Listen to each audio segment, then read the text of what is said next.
लिखित परीक्षा written test paper 1 paper 2 दस्तावेज सत्यापन डॉक्यूमेंट वेरिफिकेशन।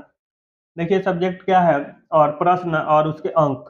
तो पेपर 1 में शिक्षण शोध अभिवृत्ति जो कि 50 प्रश्न पूछे जाते हैं, 2-2 मार्क्स के एक प्रश्न होता है और 100 मार्क्स के आपके ये टोटल पेपर 1 हो गया।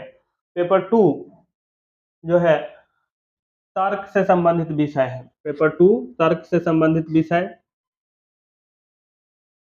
यानी कि इसमें जो होगा 100 क्वेश्चन 200 मार्क्स, टोटल 300 अंक के होंगे। पेपर आपके दोनों पेपर मिला के प्रश्न होंगे, प्रश्नों की संख्या जो होगी वो 150 होगी। यूजीसी नेट की परीक्षा एमसीक्यूज यानी बहुविकल्पीय स्वरूप होती है। जो यूजीसी नेट की परीक्षा का स्वरूप है वो बहुविकल्पीय है। एमसीक्यूज प्रश्न इसमें पूछे जाते हैं। 150 के 150 प्रश्न जो होंगे वो बहुविकल्पीय होंगे। के बाद है आपका यूजीसी नेट की परीक्षा में कुल 150 प्रश्न। पेपर 1 में 50, पेपर 2 से 100 प्रश्न पूछे जाते हैं। प्रत्येक सही उत्तर के लिए 2 अंक का प्रावधान है। परीक्षा को पूर्ण करने के लिए कुल 180 मिनट समय दिया जाता है। गलत उत्तर के लिए निगेटिव मार्क का कोई प्रावधान नहीं है। UGC net 2024 paper 1 marking scheme, आगे इसमें आपको यहाँ पे मैं समझाऊंगा मार्किंग स्कीम क्या है इसका। तो यूजीसी नेट पेपर 1 सभी उम्मीदवारों के लिए समान और अनिवार्य होता है। पेपर 1 सबके लिए समान और अनिवार्य है। पेपर 2 अलग अलग विषयों के लिए होता है। यूजीसी नेट पेपर 1 में कुल 50 बहुविकल्पीय प्रश्न और प्रत्येक प्रश्न 2 अंक के होते हैं। पेपर 1 के यूजीसी नेट सिलेबस 2024 में 10 यूनिट है। जो पेपर 1 में यूजीसी नेट के 10 यूनिट दिए गए हैं, प्रत्येक यूनिट से 5 प्रश्न पूछे जाएंगे। तो पेपर 1 में जो है यूजीसी नेट के सिलेबस में अभी 10 यूनिट दिए हुए हैं और उन प्रत्येक यूनिट से 5-5 प्रश्न पूछे जाएंगे। 10 यूनिट है और 10 यूनिट से 5-5 प्रश्न आपसे पूछे जाएंगे, 10-25 50। तो प्रत्येक यूनिट को बहुत बारीकी से अच्छे से जो है देखना है, समझना है, पढ़ना है। अब बात करेंगे आगे हम लोग। पेपर 1 यूजीसी नेट 2024 का सिलेबस जो है, 1 नंबर में शिक्षण योग्यता में क्या क्या आपको विस्तृत रूप से क्या क्या पढ़ना है। तो 1 में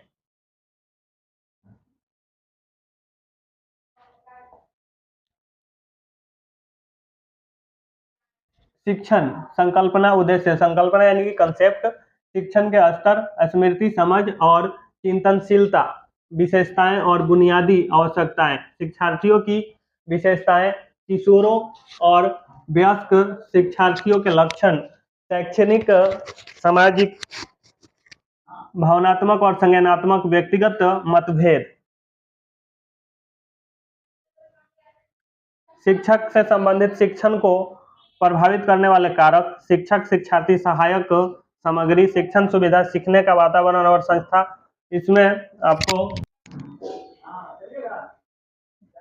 शिक्षण शिक्षार्थी सहायक सामग्री, शिक्षण सुविधाएं, सीखने का वातावरण और संस्था, उच्च शिक्षा के संस्थानों में शिक्षण के तरीके, शिक्षण केंद्रित बनाम शिक्षार्थी केंद्रित तरीके, और है ऑफलाइन बनाम ऑनलाइन विधियां। तो ये जो है विधियों के बारे में पढ़े हम। स्वयं प्रभा, मूक आदि शिक्षण सहायक प्रणाली, पारंपरिक, आधुनिक और आईसीटी आधारित मूल्यांकन प्रणाली जो हो गया। तो मूल्यांकन में सारा चीज आ जाएगा, मूल्यांकन के तत्व, प्रकार, उच्च शिक्षा में चॉइस बेस्ड क्रेडिट सिस्टम में मूल्यांकन, कंप्यूटर आधारित परीक्षण मूल्यांकन प्रणालियों में नवाचार। दूसरा है अनुसंधान योग्यता, दूसरा चैप्टर है अनुसंधान योग्यता में इतना जो है आपको अनुसंधान का अर्थ, प्रकार, विशेषता, अनुसंधान के लिए निष्पक्षवाद, फिर अनुसंधान के तरीके, इसमें भी बहुत सारा चीज है, वर्णनात्मक है, प्रायोगिक है, अनुसंधान ऐतिहासिक है, गुणात्मक है, मात्रात्मक है, तरीके हैं इसके। अनुसंधान के चरण आ जाएंगे, थेसिस और लेखन, फिर उसके पर रूप शैली, अनुसंधान में आईसीटी के अनुप्रयोग, अनुसंधान नैतिकता। इसके बाद चैप्टर 3 में कॉम्प्रीहेंशन आ जाएगा, एक पैसे दिया जाएगा, पूछे गए प्रश्न का उत्तर उसी पैसे से दिया जाना होगा।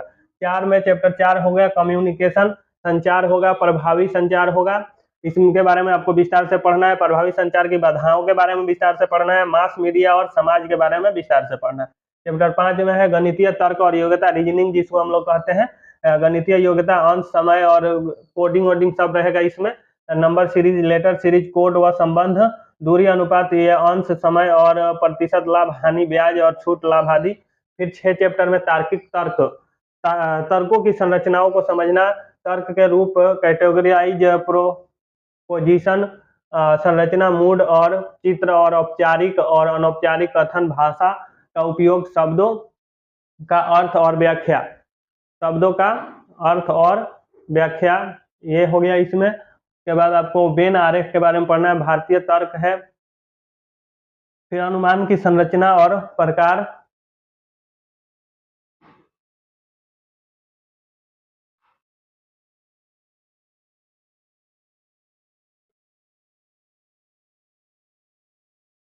फिर इसी में है डेटा के स्रोत, ठीक है, डाटा, ये चैप्टर 7 है, डाटा इंटरप्रेशन, डाटा के स्रोत, अधिग्रहण और वर्गीकरण, मात्रात्मक और गुणात्मक डेटा, ग्राफ में प्रस्तुतिकरण डेटा का। अब इसके बाद आपको आज चैप्टर 8 है, सूचना और संचार प्रौद्योगिकी।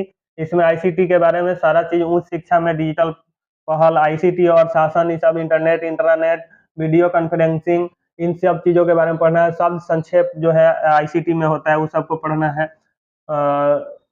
Short form, long form. 9 number chapter जो आएगा उसमें लोक विकास और पर्यावरण के बारे में विस्तार से पढ़ना है। इतने सारे टॉपिक है, तो 50 मार्क्स के लिए जो है 50 मार्क्स